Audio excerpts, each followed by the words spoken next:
데살로니가전서 2장 19절에서 20절 말씀입니다.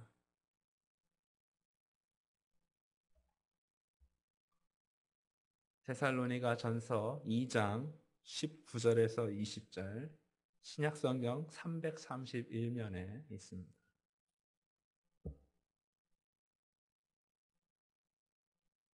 찾으셨으면 제가 봉독하겠습니다. 우리의 소망이나 기쁨이나 자랑의 면류관이 무엇이냐? 그의 강림하실 때 우리 주 예수 앞에 너희가 아니냐? 너희는 우리의 영광이요 기쁨이니라. 아멘. 우리 찬양대뿐만 아니고 우리 또 아도나이 팀, 우리 축구 대회를 위해서 두 팀이 나갔다는 것은 대단한 겁니다. 한 팀 나가기도 어려운데 이 축구 대회를 위해서 여러분들이 수고를 많이 하셨는데 수고하신 여러분들 위해서 우리 감사의 박수를 한번. 고맙습니다. 수고 많으셨습니다. 네, 오늘 말씀은 주님 앞에 나의 기쁨과 영광입니다. 바울이 데살로니가 교회 성도들에게 고백한 말씀과 같이 우리와 우리 교회가 주님 앞에 기쁨과 영광입니다. 이런 말씀을 우리가 들어야 되겠고 또 그렇게 살아가야 될 줄로 믿습니다.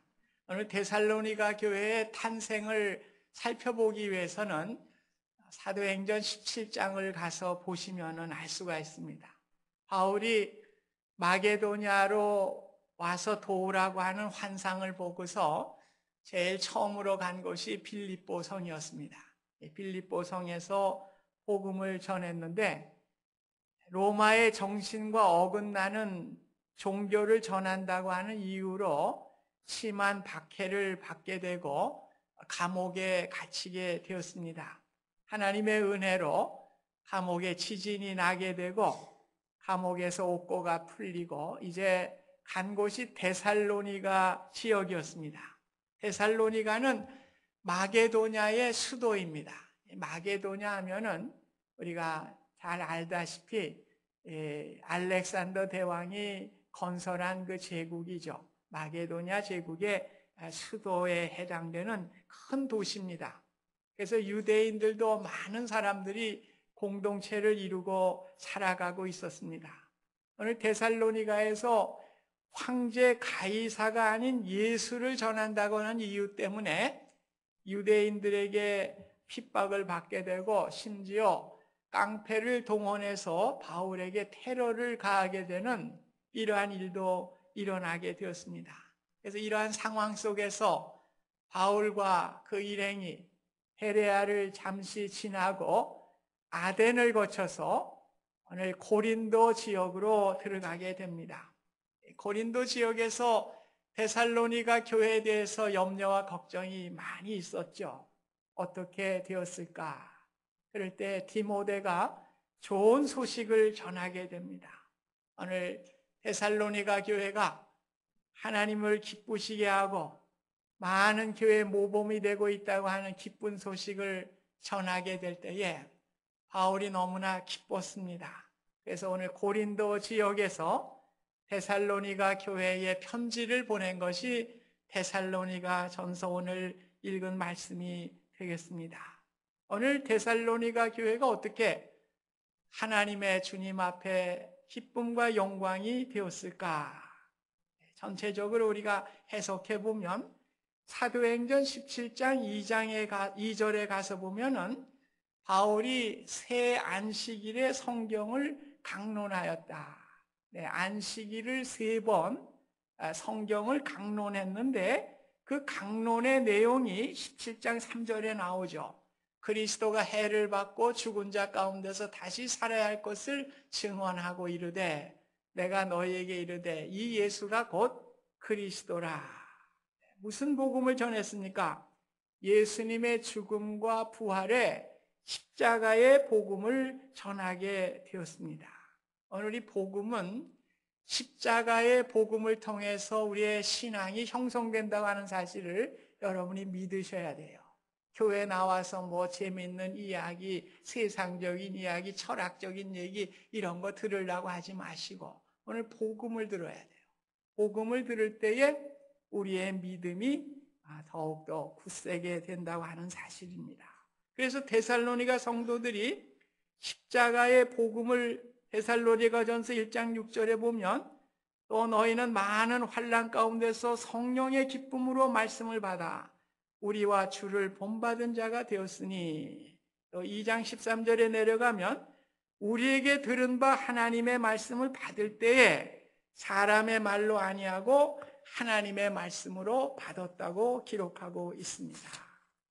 오늘 우리가 하나님의 말씀을 받을 때에 하나님의 말씀으로 받으셔야지 인간의 말로 받으면 안 돼요. 저도 여러분이나 날 게 하나도 없습니다. 저나 여러분이나 인간의 냄새 나는 거 마찬가지고 똑같아요. 어떤 분들은 목사님은 화장실도 안 가는 것 같이 신령한 분으로 생각하는 분인데 저 화장실 자주 갑니다. 예. 여러분보다 더 많이 가면 많이 갔지 적게 안 갑니다.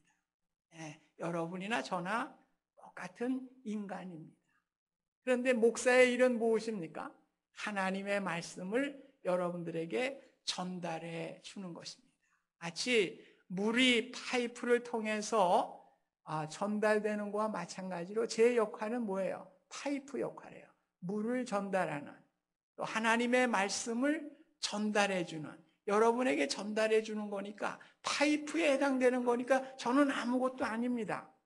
그러니까 저보고 시험 들 필요 없어요. 하나님의 말씀을 전달하는 파이프인데 여러분들은 하나님의 말씀을 받으시면 돼요. 그 말씀이 하나님의 말씀이구나, 이렇게 받아들일 때 여러분에게 은혜가 되는 것입니다. 오늘 이 데살로니가 교회 성도들이 하나님의 말씀을 하나님의 말씀으로 받아들였습니다. 그리고 그것으로 그친 것이 아니라 데살로니가전서 1장 9절에 보면은 그들이 우상을 버리고 하나님께로 돌아와 살아계시고 참되신 하나님을 섬기었다고 말씀하고 있습니다. 오늘 변화가 된 것이죠. 오늘 말씀으로 듣고 끝난 게 아니고 오늘 자신들의 우상을 다 버리고 하나님을 섬기는, 하나님을 주인으로 모시는 삶으로 변화되게 되었습니다. 우리가 전도할 때 사형리 책자 가지고 전도할 때 마지막 부분에 예수님을 영접하는 부분에 보면 그림이 있죠. 의자가 있고 거기에 이 나라고 하는 사람이 앉아 있는데 오늘 예수님을 영접하면 어떻게 됩니까? 그 의자에 나라고 하는 사람이 그 의자에서 내려앉고 거기에 누가 앉아요? 우리 주님이 앉아 계시는 것입니다. 오늘 우리가 예수님을 믿는다고 하는 거, 이것은 우리의 주인이 누구입니까? 내가 아니고 주님께서 나의 삶의 주인이 되시는 것입니다. 그래서 나를 다스리시고 나를 통치하시는 분이 주님이시다. 나를 지배하시는 분이 주님이시다. 이렇게 살아갈 때 우리는 주님만을 섬기는 자세로 살 때에 그것이 바로 주님을 섬기는 거예요. 근데 우리 마음 가운데 아직도 주님이 주인이 되지 못하고 우리의 물질이라든지 명예라든지 공명심이라든지 뭐 이런 것들이 우리의 마음의 주인이 됐다 하면 여러분은 우상을 섬기는 사람들입니다. 네, 우상이 따로 있는 게 아니에요. 우리 주님을 주님으로 모시지 못할 때에 모든 것이 다 우상이 되는 것입니다. 오늘 데살로니가의 성도들은 하나님의 말씀을 받을 때에 변화돼서 오늘 하나님만을 섬기고 우상들을 다 때려 부시는 이러한 놀라운 자리로 나아가게 되었습니다. 이렇게 되니까 신앙의 3대 요소를 이루게 됩니다. 오늘 데살로니가 교회 신앙의 3대 요소가 무엇입니까? 믿음, 소망, 사랑. 이 세 가지죠. 그래서 데살로니가전서 1장 3절에 보면 너희의 믿음의 역사와 사랑의 수고와 우리 주 예수 그리스도에 대한 소망의 인내를 우리 하나님 아버지 앞에서 끊임없이 기억하였다. 네, 오늘 사도 바울뿐만 아니라 인근의 많은 사람들이 믿음, 소망, 사랑을 가지고 살아가는 데살로니가 성도들을 기억하였다고 말씀해 주고 있습니다. 그럼 먼저 믿음입니다. 믿음의 역사가 일어나게 된 것입니다. 믿음의 역사는 믿음을 나타내는 일입니다. 믿음을 나타내는 일은 믿음의 증인이 되는 일입니다. 데살로니가 성도들은 그리스도의 증인이 되고자 하는 노력이 많이 있었습니다. 사도행전 17장 13절 이하에 보면 바울이 데살로니가에서 쫓겨서 베레아에 잠시 머물 때 그 성도들이 함께 하면서 함께 하나님의 복음을 전하는 일에 협력하는 것을 보게 됩니다. 그래서 데살로니가 성도들은 믿음의 주인이신 그리스도를 전하는 전도의 열정이 강하게 있었기 때문에 오늘 주님 앞에 기쁨과 영광이 되게 된 것입니다. 초대교회 특징이 무엇입니까? 사도행전 5장 42절에 보면 저희가 날마다 성전에 있든지 집에 있든지 예수는 그리스도라 가르치기와 전도하기를 쉬지 아니하였다. 오늘 전도의 사명을 감당하는 것이 초대교회의 사명이었고 이곳을 이루는 것이 믿음의 역사를 이루는 일이었습니다. 바울은 에베소서 3장 8절에 보면 모든 성도 중에 지극히 작은 자보다 더 작은 나에게 이 은혜를 주신 것은 측량할 수 없는 그리스도의 풍성함을 이방인에게 전하게 하려 함이라고 고백하고 있습니다. 바울은 자신이 작은 자라고 고백을 합니다. 사실은 바울은 큰 자였죠. 사울이라는 이름을 가졌고 원래 크다는 뜻을 가졌던 사람입니다. 그래서 지식적으로도 큰 지식을 가졌고 종교적으로도 열심을 내었기 때문에 자기가 굉장히 큰 사람으로 생각을 했습니다. 그래서 예수를 믿는 유대인들을 잡고 옥에 갇기 위해서 다메섹 도상으로 다메섹으로 가는 도중에 주님을 만나게 되죠. 오늘 주님을 만나게 될 때에 자신의 모습이 너무나 부족한 것을 깨닫게 됩니다. 전에는 세상의 지식과 권력과 이런 것이 굉장히 크게 보였는데 오늘 주님의 은혜를 통해서 구원함을 받게 되고 오늘 그 주님이 주신 은혜를 전하는 것이 귀한 것임을 깨닫게 될 때에 자기 자신이 매우 작은 사람이라는 것을 알게 되고 주님의 은혜를 전하는 것이 가장 귀한 것이고 가장 큰 것이라고 하는 것을 그는 고백하게 된 것입니다. 오늘 바울은 마지막 순간까지 자기의 목숨을 내걸면서 하나님의 복음을 전하였습니다. 사도행전 20장 24절에 보면 나의 달려갈 길과 주 예수께 받은 사명 곧 하나님의 은혜의 복음을 전하는 일을 마치려 하면 나의 생명을 조금도 귀한 것으로 여기지 아니한다. 그렇게 말씀을 했습니다. 오늘 데살로니가 성도들은 바울의 모습을 본받아 믿음의 역사인 복음의 전파 사명을 감당함을 통해서 주님의 기쁨과 영광이 되었던 것입니다. 오늘 우리도 믿음의 역사를 통해서 주님의 기쁨과 영광이 되실 수 있기를 주님의 이름으로 축원드립니다. 두 번째는 소망이에요. 데살로니가 성도들의 기쁨과 영광이 된 것은 소망의 인내가 있었기 때문이었습니다. 소망이란 말은 희망이란 말이죠. 히브리서 11장 1절에 보면 믿음은 바라는 것들의 실상이라고 그랬습니다. 오늘 소망은 바라보는 것이고 비전을 말씀하고 있습니다. 먼 훗날 주님이 오실 것이라고 하는 막연한 소망이 아니라 오늘 주님을 통해서 나에게 상급을 주실 주님을 바라보는 소망. 19절에 기록된 면류관이란 말, 스테파노스란 말은 경주자에게 주는 월계관을 말씀하고 있습니다. 오늘 우리가 이 세상에 어떤 것이 아니라 주님 앞에 설 때에 믿음의 경주를 잘 하였기 때문에 월계관을 씌워주시는 그 소망을 바라보며 살아가는 것을 말씀하고 있습니다. 또 인내라는 말은 단순히 참고 견디어내는 소극적 의미가 아닙니다. 성경이 가르쳐주는 인내는 이기고 나아가는 힘을 말씀하고 있습니다. 다시 말씀드려서 휩쓸리지 아니하고 이겨나가는 힘을 인내라고 할 수가 있습니다. 우리가 가져야 할 소망의 인내는 다시 오실 주님, 나를 상 주실 주님을 바라보면서 온갖 닥쳐오는 환난과 시련을 참아내며 이겨내며 나아가는 인내인 것입니다. 오히려 이 시대의 시류에 휩쓸리지 아니하고 내일을 바라보는 비전을 가지고 당당하게 나아가는 것이 소망의 인내인 것입니다. 우리가 가져야 할 소망의 인내는 우리 교회와 우리 자신이 오늘의 역사 상황 속에서 내가 무엇을 해야 할 것인가를 결단하게 합니다. 그 비전을 갖게 하는 것입니다. 이를 위해 이겨나가는 수고를 갖는 것입니다. 오늘 주님께서 맡겨준 일을 통해서 수많은 문제를 피해 나가는 것이 아니라 숱한 시련과 문제 앞에서 그것을 이겨내며 그것을 극복하며 나아가는 소망의 인내를 우리에게 필요로 하고 있는 것입니다. 1637년에 영국의 찰스 1세가 성공회를 국교로 삼으려고 하면서 그 교회의 수장이 예수님이 아니고 국왕이다, 그렇게 선언을 합니다. 그래서 우리 장로교 교인들이 위대해요. 하나님과 혼인 공동체의 서약을 하게 됩니다.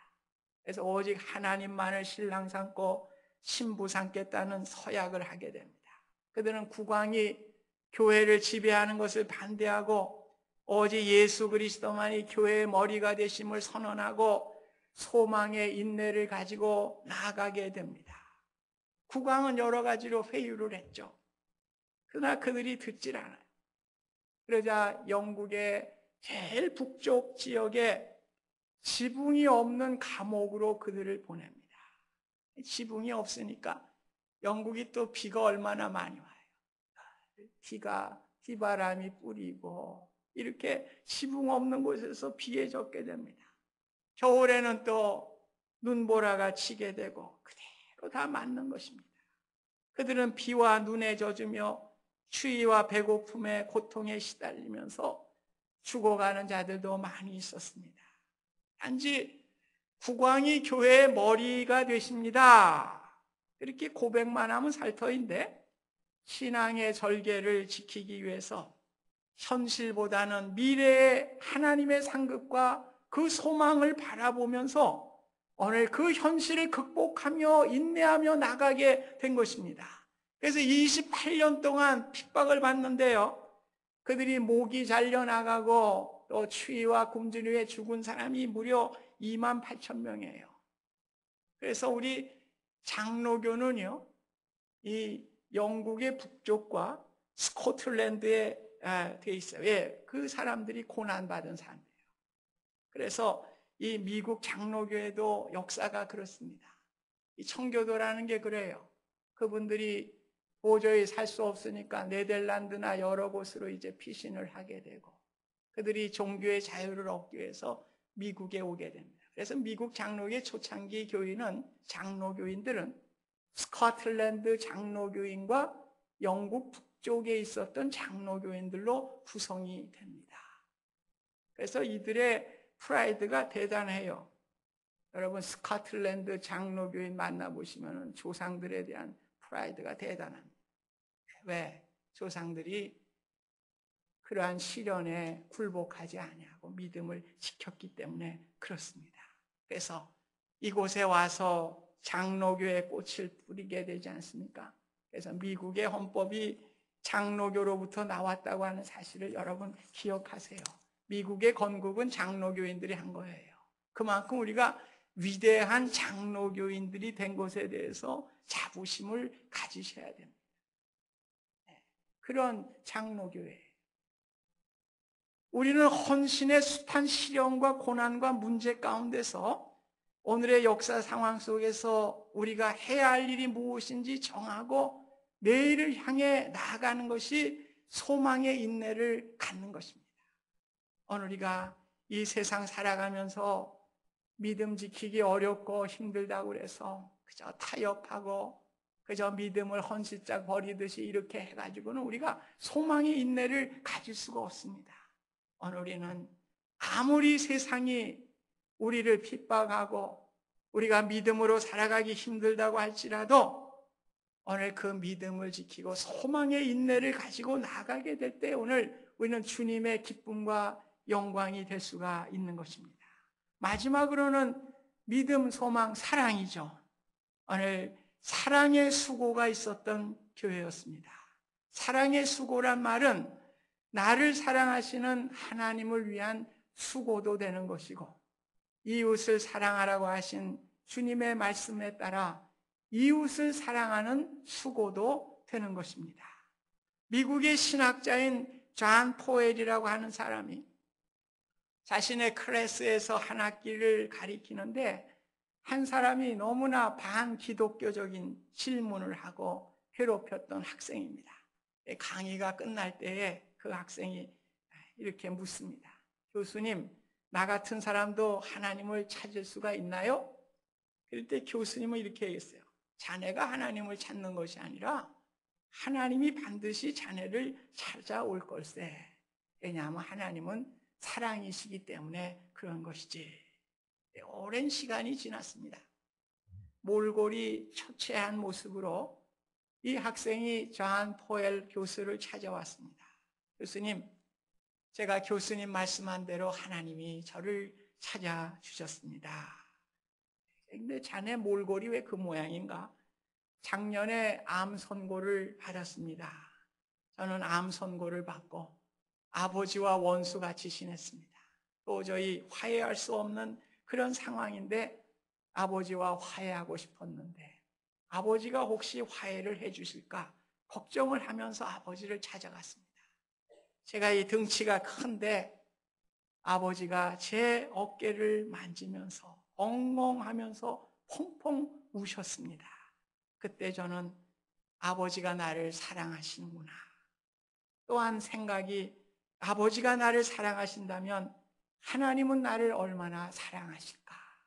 이런 마음이 들어서 제가 마음의 문을 열고 교회에 나가 복음을 듣게 되고 주님을 나의 구주로 영접하게 되었습니다. 교수님, 사랑의 하나님께서 저를 찾아와 주신 것에 대해서 강의 시간대마다 학생들에게 전해주셨으면 고맙겠습니다. 이 존 포웰 교수는 이 말을 듣는 순간 하나님은 아직도 이런 영혼들을 찾고 계시고 아직도 그들에게 기회를 주시고 찾고 계시는 사랑의 하나님을 전해야 됨이 내가 있는 존재의 이유를 깨닫게 되었다고 합니다. 먼저 우리는 나를 위해 십자가에 죽으시고 고난을 받으시고 그 십자가의 은혜로 내가 구원함을 받았다고 하는, 하나님이 세상을 이처럼 사랑하사 독생자를 주셨다고 하는 하나님의 사랑을 우리가 받아들여야 됩니다. 사랑을 먼저 받는 것이 첫째예요. 하나님께서 우리를 찾아주셨는데 그 사랑을 받을 때 우리는 사랑이 가능한 것입니다. 예수님이 선한 사마리아 사람을 칭찬하신 이유는 사마리아 사람은 강도 만난 사람을 만나게 되고 그를 보게 될 때에 사랑하고 싶은 충동이 생겨나고 결국 사랑의 수고로 이어지게 되었기 때문에 칭찬하셨습니다. 그가 혹시 자신에게 닥칠 위험, 강도가 또 나에게 올 수도 있는 그 위험을 무릅쓰고 강도 맞는 사람에게 다가갈 수가 있었습니다. 경제적인 손실을 감수하면서 그를 위해 수고할 수 있는 사랑의 수고의 마음을 주신 것입니다. 하나님은 사랑이라고 하셨습니다.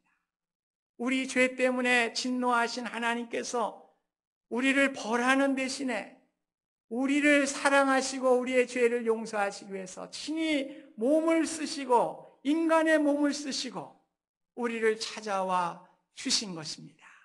오늘 그 찾아주신 하나님을, 그 사랑을 내가 받아들일 때에 우리는 사랑이 가능한 것입니다. 사랑은 거절할 수 없어요. 사랑받은 자만이 사랑할 수가 있는 것입니다. 우리는 사랑할 수 없는 존재들입니다. 주님의 사랑의 잔을 우리가 깊이 들여 마실 때에 우리는 비로소 그 사랑을 조금이나마 다른 이들에게 나누어 줄 수가 있는 것입니다. 데살로니가 성도들의 기쁨과 영광이 될 수 있었던 것은 예수님의 죽음과 부활의 십자가의 복음을 하나님의 말씀으로 받아들이고 그들이 우상을 버리고 주님을 주인으로 모시는 삶으로 변화되게 되고 오늘 믿음의 역사와 소망의 인내와 사랑의 수고를 통해서 주님의 기쁨과 영광의 삶으로 바뀌게 된 것입니다. 오늘 세상 사람들이 부러워하는 것이 무엇이겠습니까? 교회를 웅장하게 화려하게 지고 내가 웅장하고 화려한 교회에 다니는 성도다. 그럴 때 세상 사람들이 우리 부러워하겠습니까? 제가 심각한 내용을 봤어요. 술집 사롱과 교회의 내원을 끄라. 참, 교회가 술집하고 같이 이 꼴로 해가지고 밤에 그 술집 사롱 거 휘황찬란한 불하고 교회에 네온 사인 끄라. 그렇게 표현한 문장을 보았습니다. 오늘 우리 교회가 외부적으로 웅장하고 화려하고 또 여러분들이 뭐 그 교회의 장로가 되고 뭐 직분자가 돼가지고 그것을 우리 세상 사람들이 부러워할까요? 천만의 말씀입니다. 오늘 세상 사람들이 부러워하는 것은 성도의 가진 믿음의 역사와 소망의 인내와 사랑의 수고를 가지고 살아가는 성도들을 부럽게 생각하고 존경하게 될 것입니다. 오늘 이 데살로니가 성도들이 가졌던 귀한 모습이 우리 모두에게 거룩한 부담감으로 다가오실 수 있기를 바랍니다. 오늘 주님께 헌신하시고 오늘과 내일의 역사를 책임져 나가는 주님의 기쁨과 영광이 되는 우리 모두가 되실 수 있기를 주님의 이름으로 축원드립니다. 고마우신 아버지 하나님, 오늘 참 짧은 인생입니다. 우리에게 하나님께서 불러주시고 귀한 사명을 주셨는데 주님 앞에 설 그날을 바라보면서 믿음의 역사, 전도의 삶, 소망의 인내, 우리가 그 상주심을 바라보면서 이 세상에서 어떠한 환경에서도 꿋꿋하게 믿음으로 인내할 수 있게 하시고 사랑의 수고를 통해서 주님의 사랑을 전함을 통해서 주님의 영광과 기쁨의 삶이 될 수 있도록 축복하여 주시옵소서. 예수님의 이름으로 기도하옵나이다. 아멘.